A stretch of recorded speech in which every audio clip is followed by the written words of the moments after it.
Omuyimbi abiddwa emyaka 38. Omulimo gw'enkola ngwemu experience nene nnyo okusinga abasolozaamu ssente. Omuyimbi yavulwa kwa nti UPRS si lwaffe abamarketinga music w'abayimbi omumanyisa abantu. Ssente zino baziwa mu UPRS, omuyimbi azifuna. Teffe ekisinga obukulu tetugaana UPRS kola bino ogwayo. Naye tuli nti nyini content ono gwe musoleza afunya abakulu ba UPRS mwetereze mu bwangu. Omuyimbi teyamanya nga hawo oluyimba lutambula lutuuka ku muntu sekinoomu. Nzo mu Rwanda abaleko okwata akayimba k'omuyimbi ne mulaga nti kaso otambula ku libraries ensi ne kategeera. Abatunda music tuli ready okuwa omusolo gw'omuyimbi. Naye njagala nnyo tufune nga stakeholder afuna. Kino nkigamba abakulu ba UPRS. Naye twagezaako okola obumu ne UPRS nga mu byonna tulwanira omuyimbi nyini content asobola ofuna muki mu content we. UPRS kyetaakola gyendi Mr. Makona ogamba otamuganda wange. Ndi bulungi. Yesewo. Olunaku lwaleero tubadde twagala twogere ku nsonga ekutta akati mu ggwanga Uganda naddala wano mu music industry ey'okuba nti UPRS yatandise okuba nti ecollectinga ssente officially naye twakulabako emabegako bwavaayo ne mukola ekibiina kye bayita TUMUDA era nga gwakitwala. Mukulu Makona TUMUDA tevuddewo ku mulembe gwa UPRS. TUMUDA ebaddewo mu 2011 nga weeri nti okusinga bagitegereyo mu season ya COVID eno n'ebyogendagenda eggulu. Ensonga za UPRS zo nziwuliddekoko naziwuliddeko mu mawulire nti sofa mbu yagala kuwa abayimbi ssente ekitali kibi singa ziba weeziri. Ensonga y'okubiri about UPRS ekibuzo ekyange yaliriddawo okubanga ewa abayimbi ssente kubanga kyekitongole ekimazeewo emyaka museveni gyamaze ku bukulembeze.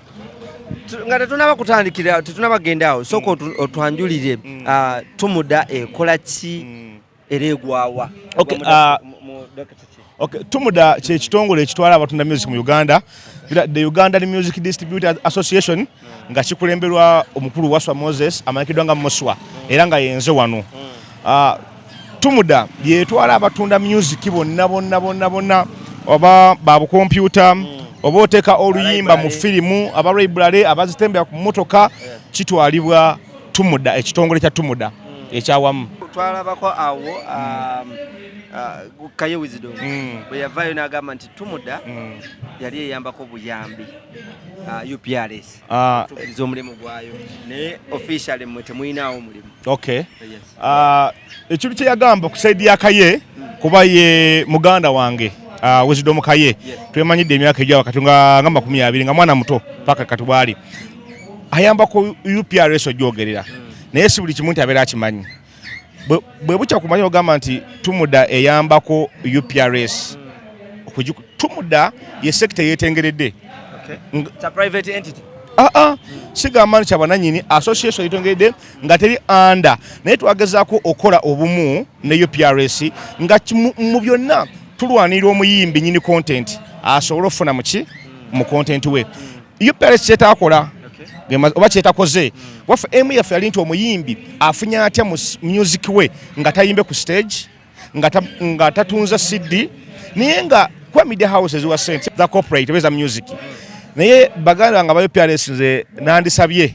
kubanga n'ebiwandiiko bingi biraga nti twali nabo nga tukola nabo ne bakansolinga endagaano yaffe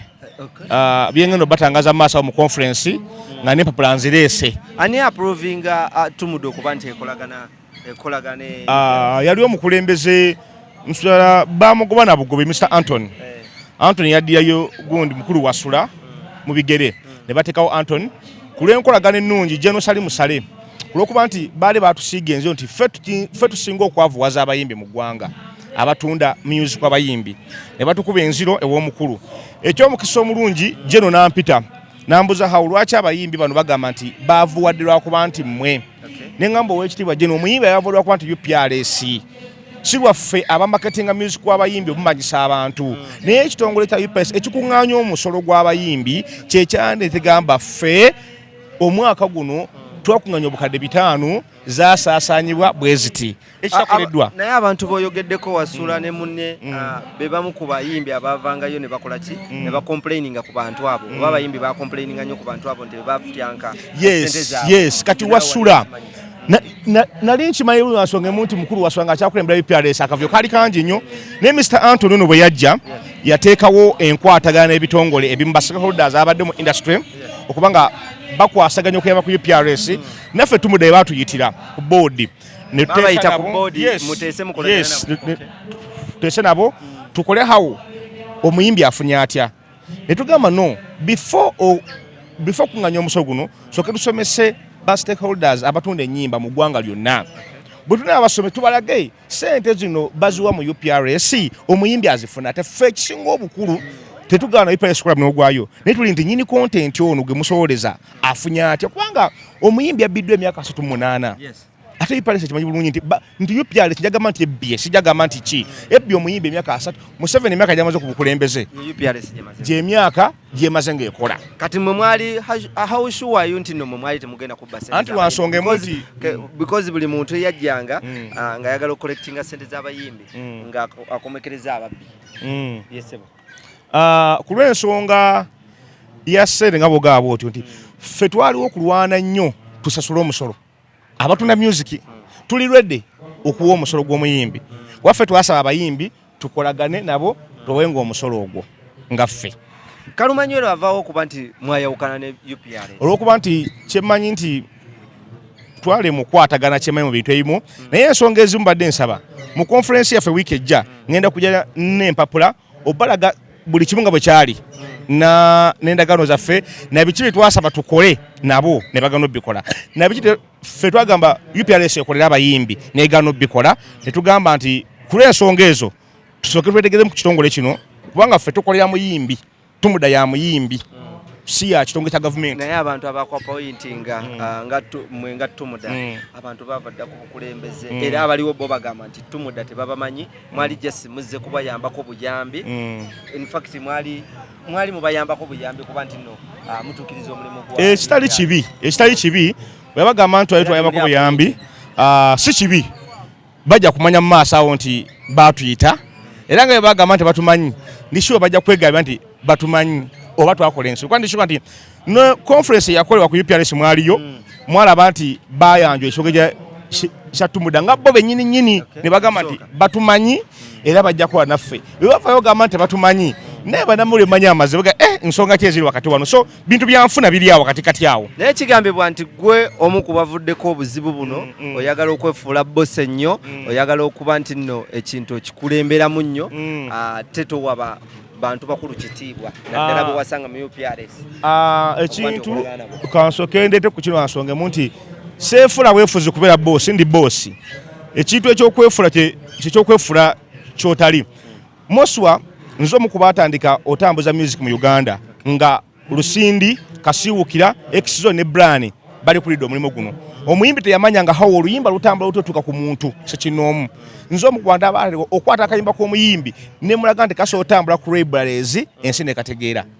era yensonga lwaki nti nkulembera abatuna music tedi computer mu Uganda muganda wange Joshua agenda nga temuli linnya lyange ne boli genda ajumani nga computer tunanyima nga temuli linnya Moswa yensonga nti omulimo gwenkola ngwemu experience nene nnyo okusinga abasoloza mu sente omulimo guno ngukola nnyo okusinga abagusoloza mu ki sente so n'olwekyo ngamba kimu nti bakulu ba UPRS mwetereze mu bwangu n'ekyokubiri ekisemberayo ddala kigambibwa nti abakulu babawa abiliyoni bafuna biliyoni ne bagezaako okulaba nti bagisaasanya gwe n'oyagala otwaleko haafu ebimu ku byabago byayo nabiwulira waabwe eyo nti balisiva akawumbi ka ssente ne mubakabbiro bakaalibwa kyolina okuba nti tumuda bagezaako nnyo olwokuba nti yasemba omukulu Salimu Sali n'agisembeza n'agyaniriza ne tufuna obuzibu abasajja abagamba nti baluddewo mu sisitimu kyetuyita enkokkola omanyi eyo munda buli kimu ayagala kunoonya waliira okuba omulala ffe tumuda buli muntu ayagala okulya naawe oyagala okulya teri atayagala funa nkola kufuna naye njagala nnyo tufune nga stakeholder afuna kino nkigamba abakulu ba UPRS njagala nnyo mufeyo mufuna ssente naye ng'omuyimbi gwe mukuŋŋanyiza omusolo ogwo afunye mu kintu kye denoosi ogamba nti mukuŋŋanya ssente kubanga njabalaga lumu UPRS emyaka gyemaze kuŋŋanya na ssente mmeka zibadde kuŋŋanya nabayimbi ki ebbanga lye mwakolaganakokko ettonotono ne UPRS mwe mwasoloza ssente mmeka mu library tetwasoloza ssente nemu kubanga twagamba tusooka somesa so si kukuŋŋanya nga tuyetuuza abayimbi tubalage sente zammwe ziva wano zidda wano twatambula Uganda yonna ku sente zaffe siza government siza sale siza government za TUMUDA ng'ekitongole ne bamemba abakirimu ne tusomesa bamemba baffe bonna abatunda ennyimba ntubagamba nange twagala ke kaseera omuyimbi asonga afunamu nebagana bakasere katintini naye nga kadda muki mu nsawo y'omuyimbi UPRS yalaba tutalaga tutambula twatuliawo nga bagamba tusazizzamu endagaano yammwe mbu tebatumanyi naye nga mukuluma ebisinga obungi tujja baga mu conference yaffe nga tubanjuliza hawo betwakola mu UPRS twakola kitwa twatuuka watulinawo ki nakyo ekiddako